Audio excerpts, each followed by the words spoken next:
Hello guys, welcome back to the channel Learn CA with Universe. இந்த வீடியோவில் part 2 of the cost of capital chapter தான் வந்து பார்க்க போகிறோம். ஓகே, ஸோ கண்டினியூ பண்ணலாமா? Okay guys, so let's continue. So இங்கே பாருங்கள். So cost of retain earning and then weighted average cost of capital இதை பார்த்துட்டு நம்மளுக்கு முடிஞ்சிடும். அண்ட் தென் ப்ளஸ் நம்ம ஒய்டிஎம் அப்ரோச் வந்து பார்க்க போகிறோம். ஓகேவா? Okay guys, so let's see first cost of retain ஏர்னிங்கில் இப்போ கொஷின் வந்து சைலண்ட்டாக இருக்குது அப்படின்னா காஸ்ட் ஆஃப் ஈக்விட்டியே காஸ்ட் ஆஃப் ரீட்டைன் ஏர்னிங்காக நம்ம எடுத்துக்கலாம். ஓகேவா? இஃப் கொஷினில் இந்த மாதிரி பர்சனல் டேக்ஸ் வந்து இல்லை அப்படிங்கிறப்போ நம்ம எப்படி போடலாம் அப்படின்னா நம்ம டிவிடெண்ட் பை இந்த மாதிரி மார்க்கெட் ப்ரைஸோட க்ரோத்தை நம்ம என்ன பண்ண போகிறோம், ஆட் பண்ண போகிறோம். இதில் நம்ம ஃப்ளோட்டேஷன் காஸ்ட் டிடெக்ட் பண்ணக்கூடாது. நம்ம என்ன பண்ணுவோம், எப்போவுமே நம்ம போடுறப்போ ஃப்ளோட்டேஷன் காஸ்ட் டிடெக்ட் பண்ணுவோமா, பட் இங்கே டிடெக்ஷன் பண்ணக்கூடாது ஃப்ளோட்டேஷன் காஸ்ட்டு.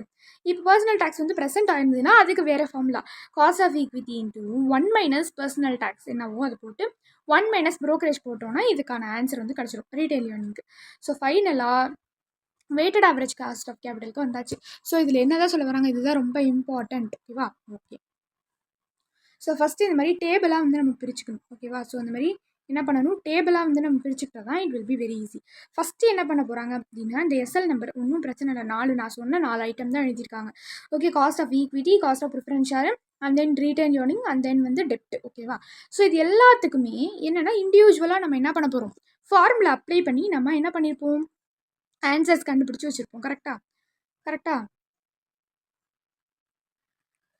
ஸோ அப்போது ஒரு விஷயத்துக்கும் நம்ம என்ன பண்ணியிருப்போம், ஒரு ஃபார்முலா வந்து நம்ம அப்ளை பண்ணி என்ன பண்ணியிருப்போம், ஆன்சர் கண்டுபிடிச்சி வச்சுருப்போம். அந்த ஆன்சரை இந்த இண்டிவிஜுவல் காஸ்ட் ஆஃப் கேபிட்டலில் என்டர் பண்ண போகிறோம். ஸோ காஸ்ட் ஆஃப் ஈக்விட்டி நம்ம கண்டுபிடிச்சிருப்போம், அது இங்கே என்டர் பண்ணணும். ப்ரிஃபரன்ஸ் ஷேர் கண்டுபிடிச்சிருப்போம், அது இங்கே என்டர் பண்ணணும். ரிட்டைன் ஏர்னிங் இங்கே, அண்ட் தென் டெப்ட் இங்கே ஒன்று இங்கே என்டர் பண்ணியிருப்போம். கொஷினில் ஒரு அமௌண்ட் கொடுத்துருப்பாங்க. ஓகேவா? ஸோ அந்த அமௌண்ட்டை நம்ம வெயிட்ஸ் கண்டுபிடிக்கணும். அவ்வளோதான். ஃபஸ்ட்டு இந்த 4த்தையும் டோட்டல் பண்ணி போட்டுக்கோங்க. வெயிட் எப்படி கண்டுபிடிக்கணும், இந்த அமௌண்ட் டிவைடட் பை இந்த டோட்டல்.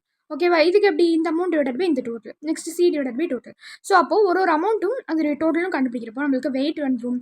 ஸோ இப்போ வெயிட்டோட நம்ம ஒன்று கண்டுபிடிச்சோம்ல ஃபார்முலா அப்ளை பண்ணி, அதோட அந்த ஆன்சர்ஸோட மல்டிபிள் பண்ணி நம்ம இங்கே போட்டோம் அப்படின்னா ஈச் ஒரு எலமெண்ட்டுக்கும் நம்மளுக்கு என்ன கிடச்சிடும், என்ன காஸ்ட் ஆஃப் கேபிட்டல் அது கிடச்சிடும். ஸோ அதை டோட்டல் பண்ணுறப்போ ஓவரால் காஸ்ட் ஆஃப் கேபிட்டல் நம்மளுக்கு கிடச்சிடும். What is meaning overall cost of capital, it's weighted average cost of capital. ஓகேவா? ஓகே, ஸோ இதில் வந்து நம்மளுக்கு மார்க்கெட் வேல்யூ, புக் வேல்யூன்னு சொல்லி ஒன்று இருக்குது. ஸோ புக் வேல்யூ ஒன்றும் இல்லை, அதாவது பேலன்ஸ் ஷீட்டில் அப்பியர் ஆகிற வேல்யூ தான். ஸோ மார்க்கெட் வேல்யூனா என்ன, total book value divided by face value into market price போடுறப்போ நம்மளுக்கு மார்க்கெட் வேல்யூ வந்துடும். ஓகேவா? ஓகே கைஸ்,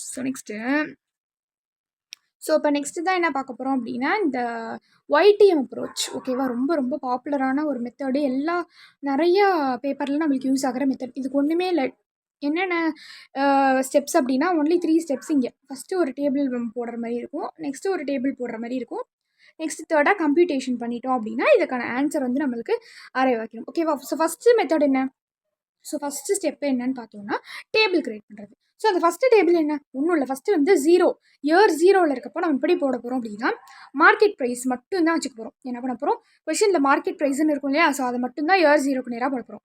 நெக்ஸ்ட்டு இயர் 2, அதாவது 1-2, அதாவது 0 இயர் இல்லாமல் 1-2, அதாவது கொஷினில் இவ்வளோ இந்த இயர் வரையும் தான் ரிடீம் பண்ணலாம் அப்படிங்கிற மாதிரி ஒரு லாஸ்ட் இயர் வந்து கொடுத்துருப்பாங்க. ஸோ அப்போ 1-12 இருக்கலாம், 6 இருக்கலாம், அந்த இயர் வரைக்கும் போட்டுக்கிட்டு அதுக்கு நம்ம என்ன ஃபார்முலா யூஸ் பண்ணுவோம்னா interest into 1 minus tax.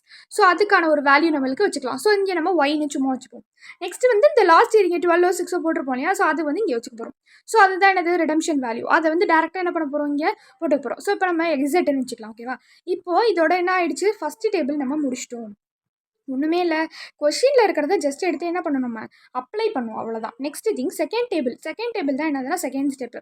So இதை வந்து நம்ம எப்படி போடணும் அப்படின்னா இந்த மாதிரி வந்து ஃபஸ்ட்டு இயர் நம்ம மேலே போட்டிருக்கிறத அப்படியே எடுத்து எழுதிட்டு இங்கே நம்ம போட்டோம் இல்லையா, ஒரு விஷயத்துக்கும் ஆன்சர் வந்துச்சு இல்லையா, அதை அப்படியே எடுத்து செகண்ட் இந்த கேஷ் ஃப்ளோட எடுத்து எழுதிக்கணும். ஓகேவா? ஸோ இந்த கேஷ் ஃப்ளோவில் எடுத்து எழுதுறத இப்போ என்ன பண்ண போகிறோம் அப்படின்னா ஜஸ்ட்டு 2% நம்ம கம்பேர் பண்ணுற மாதிரி இருக்கும். ஒரு லோ பர்சன்டேஜ் அஸ்யூம் பண்ணிக்கோங்க, ஒரு நியூ பர்சன்டேஜ், அதாவது ஒரு ஹையர் பர்சன்டேஜ் அஸ்யூம் பண்ணிக்கோங்க. இந்த 2%யும் எப்படி நம்ம அஸ்யூம் பண்ணுறது, no problem. Exam point of வியூவில் நம்மளுக்கு கொஷின் பேப்பரில் இந்த மாதிரி பாக்ஸ் போட்டு என்ன பண்ணியிருப்பாங்க, இந்த மாதிரி வந்து கொடுத்துருப்பாங்க, இந்த மாதிரி எல்லா இயருக்கும் என்ன பண்ணியிருப்பாங்க கொடுத்துருப்பாங்க. ஸோ அப்போது நம்ம இந்த இடத்துல வந்து பார்த்தோன்னா இந்த மாதிரி பிவி ஃபேக்டர் 10%, அனிட்டி ஃபேக்டர், அது மாதிரி என்னமோ போட்டு என்னமோ போட்டு 15% அப்படின்னு சொல்லி தான் இந்த இடத்துல அவங்க வந்து கொடுத்துருப்பாங்க மென்ஷன் பண்ணி. அப்போது நம்ம என்ன எடுத்துக்கணும், அப்போ இந்த வேல்யூ தான் அவங்க நம்மளை போட சொல்கிறாங்கன்னு எடுத்துக்கணும். அப்போ அந்த வேல்யூ கொஷினில் டேரெக்டாகவே கொடுக்க போகிறாங்க, நீங்கள் அப்படியே அதை எடுத்து எழுத போகிறீங்க, அவ்வளோதான். ஓகேவா?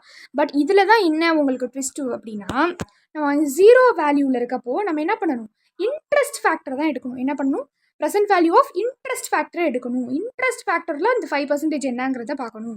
ஓகேவா? தென் இந்த 1-2 இருக்குது இல்லையா, இந்த 1-2ல் நம்மளுக்கு நிறைய வருஷம் இருக்குது அதில் கவர் ஆகுது. 0ன்னு பார்க்குறப்போ அதில் ஒரே ஒரு இயர்ன்னு தான் இருக்கும். அதாவது 0 இயர் அப்படிங்கிறப்போ பார்க்குறப்போ அது சிங்கிள் எலமெண்ட் தான். ஆனால் 1 to 6 இயர் அப்படின்னு பார்க்குறப்போ இதில் மல்டிபிள் எலமெண்ட்ஸ் இருக்குது. அப்போது நம்ம மல்டிபிள் எலமெண்ட்ஸ் இருக்கப்போ ஒரு வருஷத்துக்கும் தனித்தனியாக பார்த்து இதை ஆட் பண்ணணும். ஸோ அதை ஆட் பண்ணுறதுக்கு பதிலாக தான் அவங்க என்ன பண்ணிட்டாங்க, டேரெக்டாக அனிட்டி ஃபேக்டரில் அதை கொடுத்துருப்பாங்க. ஓகேவா? அப்போ நம்ம என்ன பண்ணணும், செகண்டாக வரக்கூடிய அந்த வேல்யூக்கு அனிட்டி ஃபேக்டரில் போய் என்ன 5%ல் என்ன இருக்கோ அதை நம்ம போட போகிறோம். ஓகேவா? ஓகே. ஸோ அப்போது அனிட்டி ஃபேக்டரில் என்ன வேல்யூ இருக்கோ நம்ம அதை எடுத்து போடுவோம். திரும்ப nth இயர் இதில் சிங்கிள் எலிமெண்ட் தான். அப்போ திரும்ப பிவி இன்ட்ரெஸ்ட் ஃபேக்டரை நம்ம போட்டுக்க வேண்டியதான். ஸோ அப்போ ஒரு விஷயத்துக்கும் நம்ம கண்டுபிடிச்சி வச்சுருப்போம் 5%. ஸோ அப்போ இங்கே நம்ம கண்டுபிடிச்ச கேஷ் ஃப்ளோவோட அதை மல்டிபிள் பண்ணி நம்ம ப்ரெசென்ட் வேல்யூவில் போட போகிறோம். ஓகேவா? அதே மாதிரி 10%, அதாவது கீழே இன்னொரு வேல்யூ கொடுத்துருப்பாங்க இல்லையா, ஸோ கீழே வந்து 15 கொடுத்துருப்பாங்க. அப்போ கீழே நம்ம இன்னொரு வேல்யூக்கும் கொண்டு போய் கண்டுபிடிக்க வேண்டியதான். ஸோ அப்போ 15 பார்க்குறப்போ ஸோ அந்த பர்சன்டேஜுக்கு நீங்கள் நம்ம 10 நான் சும்மா எக்ஸாம்பிளுக்கு போட்டு வச்சுருக்கேன். அப்போ நம்ம என்ன பண்ணணும், இந்த 10%க்கும் என்னென்ன வேல்யூவோ அது எல்லாத்தையும் கண்டுபிடிச்சி வச்சுக்கணும். ஓகேவா? ஓகே. இதுக்கு ஓகேவா? எப்போதும் போல் செகண்டாக இருக்கிறதுக்கு நிறைய எலமெண்ட் நம்பர் ஆஃப் இயர்ஸ் வரனால அதுக்கு நம்ம என்ன பண்ணணும், அனிட்டி ஃபேக்டர் போடணும். ஓகேவா? ஸோ அதே மாதிரி இந்த எக்ஸோட இதை மல்டிப் பண்ணிக்கணும். போட்டோன்னா 2%க்கான ப்ரெசென்ட் வேல்யூ நம்மளுக்கு கிடைக்கும். கண்டிப்பாக அதில் ஒரு விஷயத்துக்கு பாசிட்டிவாகவும் ஒரு விஷயத்துக்கு நெகட்டிவாகவும் தான் நம்மளுக்கு என்ன கிடச்சிருக்கும், நெட் ப்ரெசென்ட் வேல்யூ கிடச்சிருக்கும். என்ன கிடச்சிருக்கும், நெட் ப்ரெசென்ட் வேல்யூ கிடச்சிருக்கும். ஓகேவா? ஓகே. இப்போது இந்த இடத்துல ஃபஸ்ட்லேருந்து என்ன பண்ணுவோம், இன்னொரு வாட்டி சொல்லவா? ஸோ நோ ப்ராப்ளம், இன்னொரு வாட்டி சொல்கிறேன், கேட்டுக்கோங்க, நல்லா பாருங்கள், கவனிச்சுக்கோங்க. ஸோ ஃபஸ்ட்டு என்ன பண்ணுவோம், ஃபஸ்ட்டு கொஷினில் இங்கே நம்ம போட்டதை அப்படியே எடுத்து எழுதுறோம். இந்த இயர் அப்படியே எடுத்து எழுதுகிறோம், அதில் வந்து ஆன்சர்ஸையும் அப்படியே எடுத்து எழுதுகிறோம். என்ன பண்ணுறோம், அதில் வந்து ஆன்சர்ஸையும் அப்படியே எடுத்து எழுதுகிறோம். இன்னொன்று என்ன சொன்னேன், இப்போ கொஷினில் இந்த பர்சன்டேஜை அவங்களே கொடுத்துருவாங்க. ஆனிட்டி ஃபேக்டர் டேபிளில் போய் பார்த்தீங்கன்னா கொஷினில் அவங்களே வந்து ஃபேக்டர் டேபிளில் எடுத்து வேல்யூஸ் வந்து கொடுத்துருப்பாங்க.